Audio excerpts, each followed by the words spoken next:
Good morning. Good morning. How are you guys?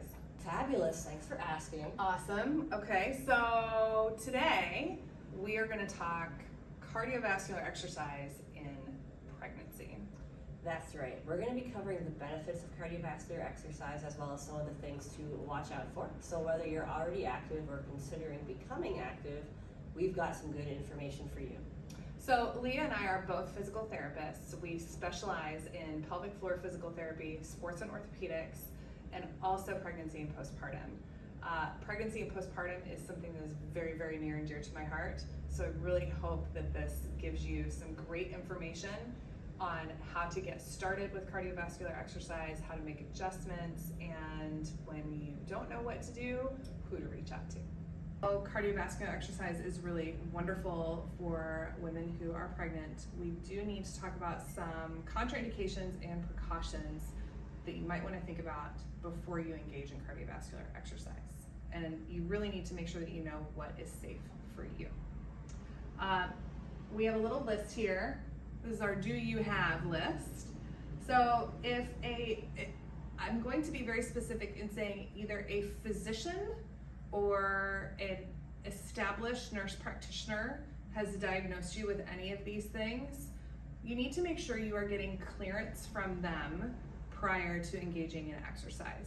So the first one is any kind of significant heart or lung disease. I promise you will know if you have one of these. The second one is something called cervical insufficiency.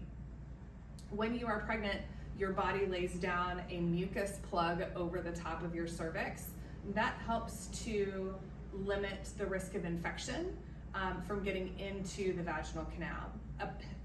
Occasionally, that cervical mucus plug can be, well, it just says insufficient. So it's not really blocking that. And with that, you have a risk of premature labor and your water breaking earlier. The third one is persistent second or third trimester bleeding. Bleeding or spotting during pregnancy is common.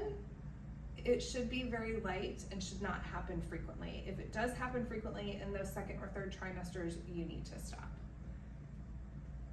Number 4 is preeclampsia. Preeclampsia is pregnancy-induced hypertension. Hypertension is high blood pressure. In the notes for this today, we'll post the American College of Cardiology guidelines for hypertension. We used to say that 140/90 was pre-hypertensive, and that is no longer the case. Anything above 120/80 is now considered high blood pressure.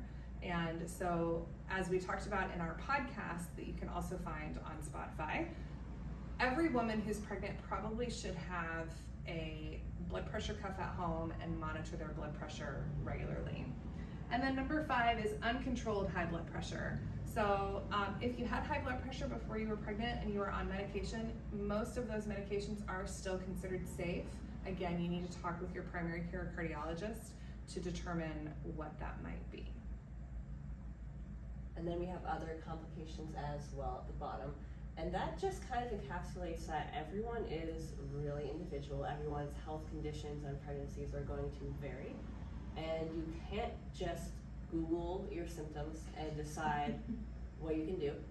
It's really important that you work with a qualified healthcare provider to make sure you are safe to exercise and that you are doing exercises safely. Exercise can be very safe and it is encouraged, but there are just what we like to call navigational buoys, so things that you need to be aware of to help you steer yourself along a safe and healthy path. And sometimes you just need a more tailored approach. And like Leah said, please do not crack open Dr. Google. Dr. Google does not have a medical degree or a PT degree or a PhD or anything else. It's just Google. So stay away from Google. What you also need to consider is that as your pregnancy progresses, your center of mass and your center of gravity is going to change. So typically our center of gravity is right here where our belly button is. As we become more and more pregnant, our belly gets bigger and our center of gravity goes out here. That can create problems for people when it comes to balance and just kind of knowing where your body is in space. So even things that you did prior to pregnancy that felt really great and really normal for you, as your pregnancy progresses, might feel weird and awkward. you need to have a qualified provider help you through those movements and make sure that you can make some adjustments based on how your center of mass changes. All right, so here we are. We're outside walking and cardioing. So let's talk about cardiovascular benefits while you are pregnant. Sometimes just a simple walk is all it takes. Walking helps to improve circulation, which helps to improve your blood flow. Walking can be really, really good just to get outside, get some vitamin D, get things moving. Walking also helps with stress management, whether it's navigating the changes in your body, preparing for your lifestyle changes, or just dealing with regular life stress. Walking can be a great way to manage stress. It can also be helpful for preparing for labor by building up endurance and overall ability to tolerate being at a higher heart rate. One of the things to also consider when it comes to walking while you're pregnant is your pelvic floor. Believe it or not, simply walking helps to improve your overall pelvic floor endurance. Your pelvic floor sits at the bottom of your core and acts like a little hammock for you, your baby, and all of your organs. If you're not using that hammock very well, what are we doing? We had to turn around. Okay, let's go back to the pelvic floor.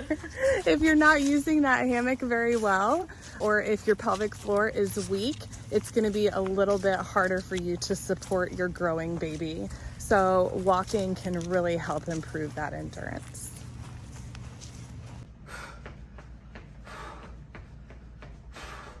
Hey Megan, how's it going? This is really freaking hard. It looks hard, so I see you're doing some running. I love that, that's great.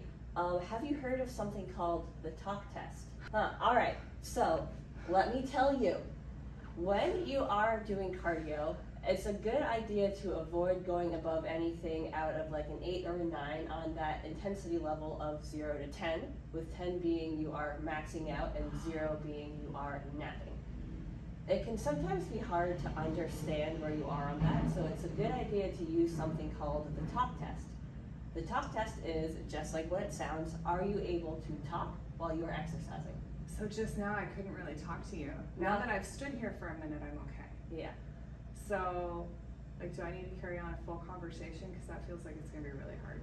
So you don't have to actually be carrying on a full conversation, but if you are huffing and puffing such that you could not, that is a sign that you are working a little bit too hard. And we care about this because we want to make sure that you are getting enough blood flow to your baby. This guy, growing boy. Yeah. It's a big one. I can tell you're getting your protein in. Oh yes. So when you exercise, your body is shunting all of your blood to your muscles.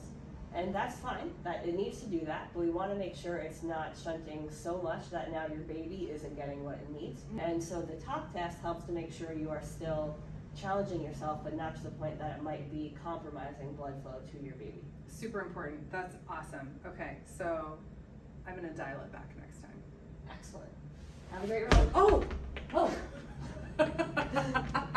Now, it really is essential that you know when to stop exercising. Exercise is great while you're pregnant. We want you to be healthy and we want you to be active, but there are some warning signs that mean you've gone too far. The first one of these is dizziness or feeling faint. If you feel dizzy or faint, even before you exercise or during exercise, you need to stop, drink some water, walk around, have a seat, see if you can get your blood pressure and your heart rate down a little bit lower. The next one is chest pain or shortness of breath. If you feel any pain in your chest, or if it's really, really hard for you to take a breath, you need to stop. Third is vaginal bleeding. So we talked earlier about persistent second or third trimester bleeding. If that continues, or if you start having new bleeding during exercise, you need to stop. Fourth is severe headache. So headache can be a sign of high blood pressure. We talked about preeclampsia and uncontrolled hypertension earlier in this video. If you have a severe headache, please do not exercise, or if you develop a severe headache while you're exercising, please stop. Fifth is uterine contractions or low back pain. Now, this one's tricky because a lot of women who are pregnant have low back pain. Do you have low back pain right now? Yeah. Oh wait, you're not pregnant, keep burping. So she can keep going, she's good. Low back pain happens during pregnancy. It doesn't necessarily mean you should not exercise, but if that low back pain does not get better with exercise, then you probably need to get help from a trained professional who knows how to work with pregnancy and postpartum. Uterine contractions, there's two different types of contractions. There's contractions when you're actually in labor, and then there are Braxton Hicks or false contractions. You need to learn to differentiate between the two of those. If you do start to have contractions with exercise, you need to stop and see if those contractions go away.